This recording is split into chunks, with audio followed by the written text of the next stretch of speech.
नमस्कार, आप देख रहे हैं खबर तो समझिए और मैं हूं आपके साथ विभा उपाध्याय। सबसे पहले बात फिल्म पर छिड़े सियासी फसाद की। कश्मीर फाइल फिल्म पर पूरे देश में सियासी बहस छिड़ी हुई है, लेकिन आज बिहार विधानसभा में तो हद हो गई। विपक्ष के रवैये से सदन की मर्यादा तार तार हो गई। सदन में आज क्या हुआ, पहले वो देखिए और फिर खबर तो समझिए।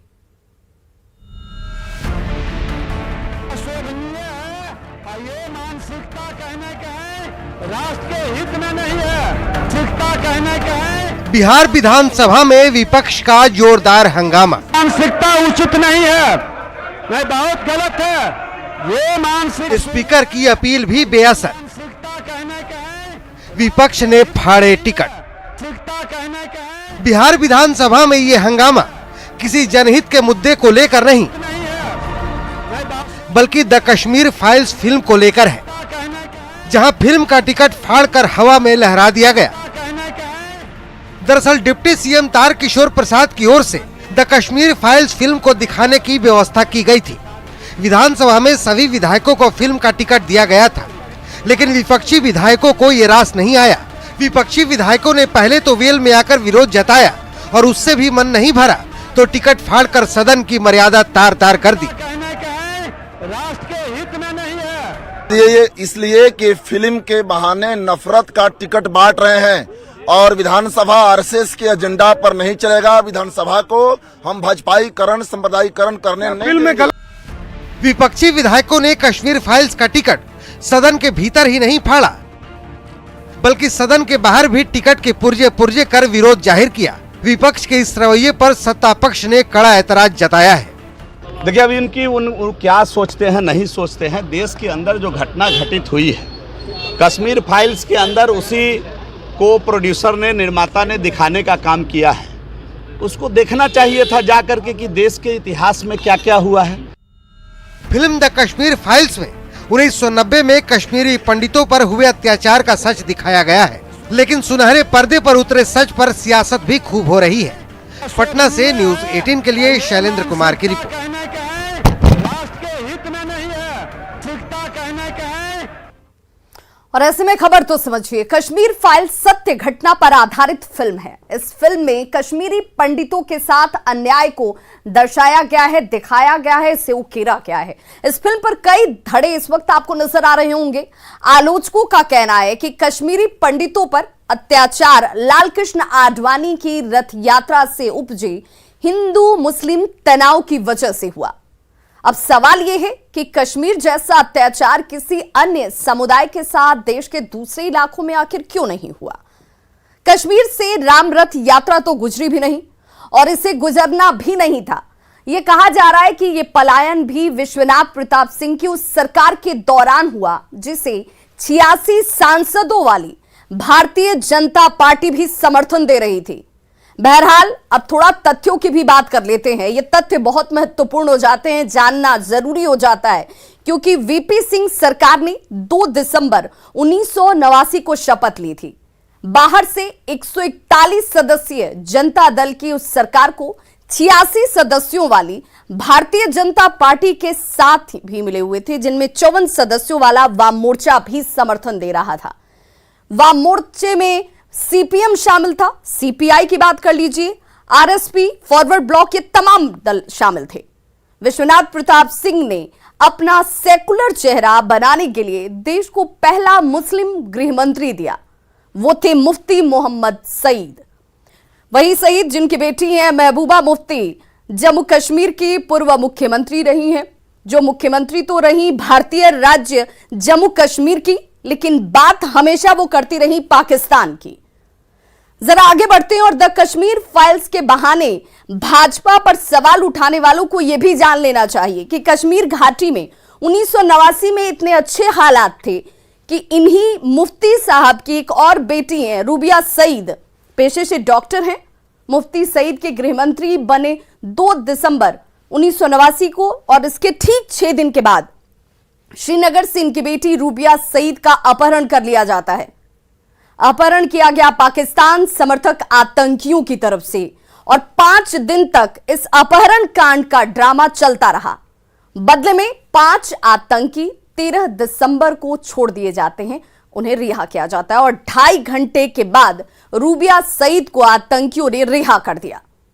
आतंकियों की रिहाई के बाद कश्मीर में पहले से ताक लगाए बैठे पाकिस्तान का उत्साह बढ़ गया। यह वो घटना थी जिसके बाद जो ताक में बैठे हुए थे पाकिस्तानी, उनका उत्साह बढ़ जाता है। रही बात आडवाणी के राम रथ यात्रा की, तो यह भी जान लीजिए कि वो 25 सितंबर 1990 को शुरू हुई।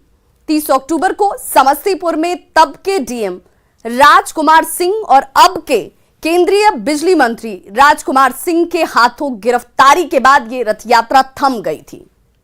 कश्मीर फाइल्स की आलोचना करने वालों को इन तथ्यों को ध्यान में जरूर रखना चाहिए और उसके बाद इसे लेकर विरोध जाहिर करने का अपना लोकतांत्रिक तरीका भी अपनाना चाहिए, जो कि अब माननीयों में नजर नहीं आता, जिनसे ये अपेक्षा की जाती है। आज कई विधायकों ने कश्मीर फाइल्स देखी। फिल्म देखने के बाद उन्होंने क्या कहा, यह जानना जरूरी है, वो भी देखिए। और कुछ कांग्रेस के विधायकों ने भी फिल्म की काफी तारीफ की है। क्या कुछ कहा है, जरा सुनिए। पूरा विपक्ष की तरफ से एकदम कहें तो सिर्फ महिलाएं ही हैं, वो 2 महिलाएं जो कम से कम ये फिल्म जो है वो देखने के लिए।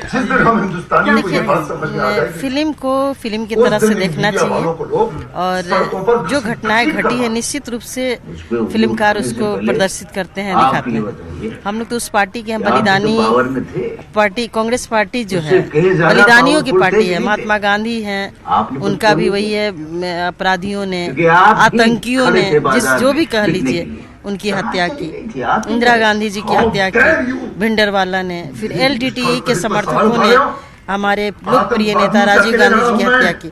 हम लोग आतंकवाद को तो बढ़ावा नहीं देते हैं, इसलिए हम लोग को इस फिल्म से कोई परहेज नहीं। ये जो चीज प्रदर्शित किया है, दिखाया गया है, सही है तो दिखाया गया है और इसमें कहीं कोई कांग्रेस पार्टी की संलिप्तता नहीं है कि उसके वजह से अपराधी किसी के कहने पे अपराध करते हैं। क्या कहेंगी मैम कि इस फिल्म को देखने के लिए बहुत लोग विरोध भी कर रहे हैं, विपक्ष कहते हैं कि देखिए, हम लोग की जो पार्टी है, हमारे 2 प्राइम मिनिस्टर इस देश के लिए कुर्बान हो गए, आतंकवादियों के द्वारा मारे गए। इस फिल्म में यही दिखाया गया है कि 1990 में जो वहाँ के पंडित थे, उन लोगों पर आतंकवादियों द्वारा अत्याचार करके, उनके विवश करके उनको कश्मीर छोड़ने का प्रयास किया गया, यही दिखाया गया। और अब बात सीएम नीतीश की सुरक्षा में चूक की। जी हां, कल बख्तियारपुर में सीएम की सुरक्षा में जो चूक दिखी, उसने कई सारे सवालों को खड़ा कर दिया है। लेकिन कुछ ही घंटों के भीतर राज्य विधानसभा परिसर से जो तस्वीर सामने आई, वो भी कम हैरान करने वाली नहीं थी। पूरी रिपोर्ट देखिए और फिर समझिए कि कैसा होता है सीएम का सुरक्षा घेरा।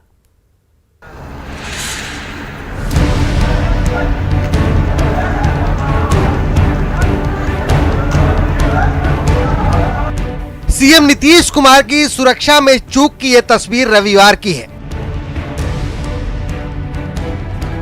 जब बख्तियारपुर में स्वतंत्रता सेनानी शीलभद्र याजी की प्रतिमा पर माल्यार्पण करने के दौरान एक व्यक्ति ने सुरक्षा को धत्ता बताते हुए मुख्यमंत्री पर हमले का प्रयास किया था। हालांकि मानसिक रूप से विक्षिप्त युवक के खिलाफ कोई भी कार्रवाई करने से सीएम नीतीश कुमार ने मना किया था। सीएम नीतीश ने भले ही इस युवक को माफ कर दिया हो, लेकिन सीएम की सुरक्षा में चूक का सवाल अपनी जगह कायम है। हालांकि रविवार की घटना का असर सोमवार को भरपूर दिखा, जब मुख्यमंत्री पटना में अंजुमन इस्लामिया हॉल का जायजा लेने पहुंचे थे।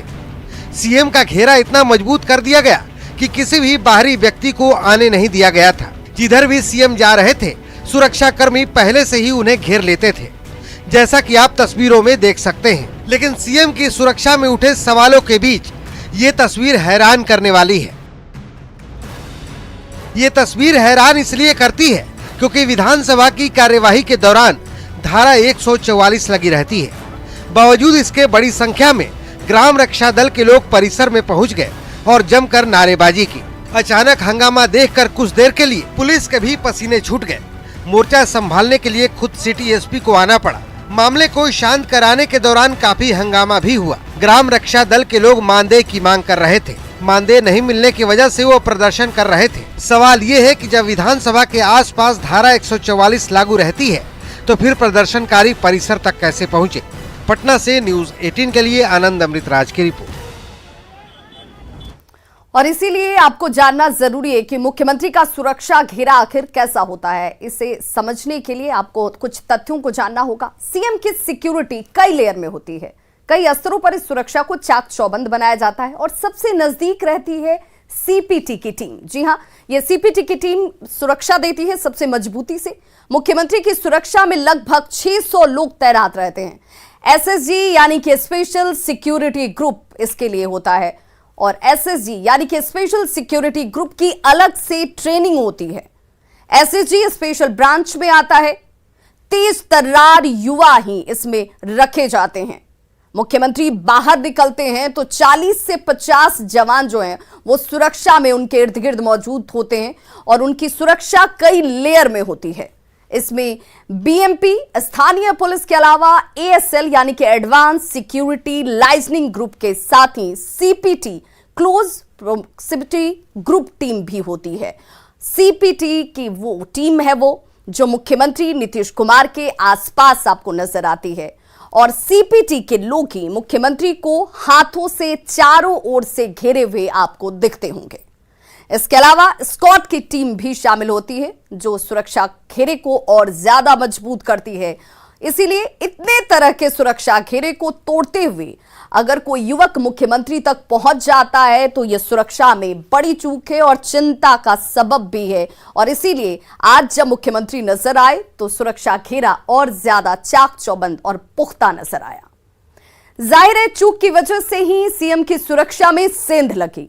अब हम आपको सुरक्षा व्यवस्था में चूक और पुलिस की नाकामी की वो तस्वीर दिखाते हैं जो अपने आप कई गंभीर सवालों को खड़े कर देती है। सीसीटीवी कैमरे में कैद लूट की तस्वीर जरा देखिए। ये वो तस्वीर है जो छपरा से सामने आई जहां लुटेरों ने करीब 2 करोड़ के गहने लूट लिए और वो भी दिन दहाड़े। तस्वीरों में आप देख सकते हैं कि कैसे नकाबपोश अपराधियों ने दिन दहाड़े शहर के काशी बाजार, जो व्यस्ततम बाजार में से एक बाजार है, वहां स्थित पीएन ज्वेलर्स शोरूम से तकरीबन 2 करोड़ के जेवरात की लूट की घटना को अंजाम देते हैं और यहां से फरार हो जाते हैं। लूट की यह वारदात दोपहर 1:15 बजे के आसपास हुई है जब 6 की संख्या में अपराधी यहां पर पहुंचे और ये अपराधी आपको सीसीटीवी कैमरे में नजर भी आ रहे होंगे। इनके हाथ में कट्टे थे। अपराधी हथियारों का भय दिखाकर 2 करोड़ के गहने लेकर यहां से रफू चक्कर हो जाते हैं। अपराधियों ने लूट की इस वारदात को महज 8 मिनट में ही अंजाम दे दिया। जिस जगह पर शोरूम है वहां से महज 300 मीटर की दूरी पर भगवान बाजार थाना है। अब अंदाजा लगाइए, सिर्फ 300 मीटर की दूरी पर अगर थाना है और उसके बावजूद अपराधियों के हौसले इस कदर बुलंद हैं, दिन दहाड़े भरी दोपहरी में अगर वो लूट को अंजाम दे रहे हैं और फरार हो रहे हैं तो चाक चौबंद सुरक्षा इंतजाम कितने चाक हैं। ये दुकान शहर के मुख्य मार्ग पर होने की वजह से सड़क पर दिन भर लोगों की आवाजाही यहां लगी रहती है। ऐसे में इतनी आसानी से अपराधियों ने लूट की घटना को अंजाम देकर पुलिस को खुलेआम चुनौती दे दी है। फिलहाल पुलिस अब इसी सीसीटीवी फुटेज के आधार पर अपराधियों की तलाश का दावा कर रही है। ऐसे में खबर को समझिए कि दिन दहाड़े इतनी बड़ी लूट पुलिस की नाकामी है, क्योंकि दिन दहाड़े घटना को अंजाम दिया जाता है और जिस जगह पर लूट हुई 300 मीटर की दूरी पर, मात्र 300 मीटर की दूरी पर भगवान बाजार थाना है। 300 मीटर की दूरी पर इतनी बड़ी लूट आखिर कैसे हो जाती है, यह गंभीर सवाल इस वक्त सबके जहन में दौड़ रहा है। क्या काशी बाजार में पुलिस की तैनाती नहीं थी? यह लाजमी सवाल इसलिए भी क्योंकि महज 300 मीटर की दूरी पर थाना था। यहां पर सुरक्षा कर्मी क्यों नहीं थे, पेट्रोलिंग क्यों नहीं थी? ये सारे सवाल इस वक्त खड़े हो रहे हैं।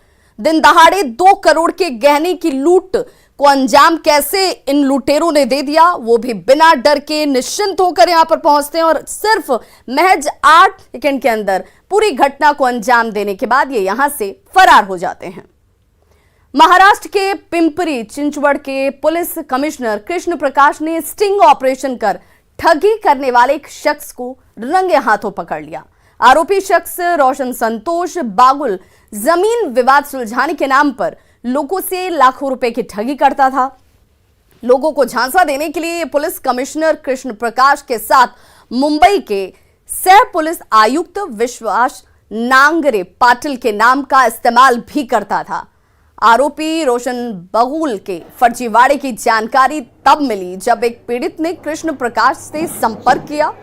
इसके बाद पुलिस अधिकारी ने बागुल को पकड़ने के लिए जाल बिछाया और खुद की जमीन का विवाद सुलझाने के नाम पर उसे 1 लाख रुपए की पेशकश की गई और पैसे के लिए उसे होटल बुलाया गया, जहां भेष बदलकर कृष्ण प्रकाश भी होटल पहुंचे हुए थे।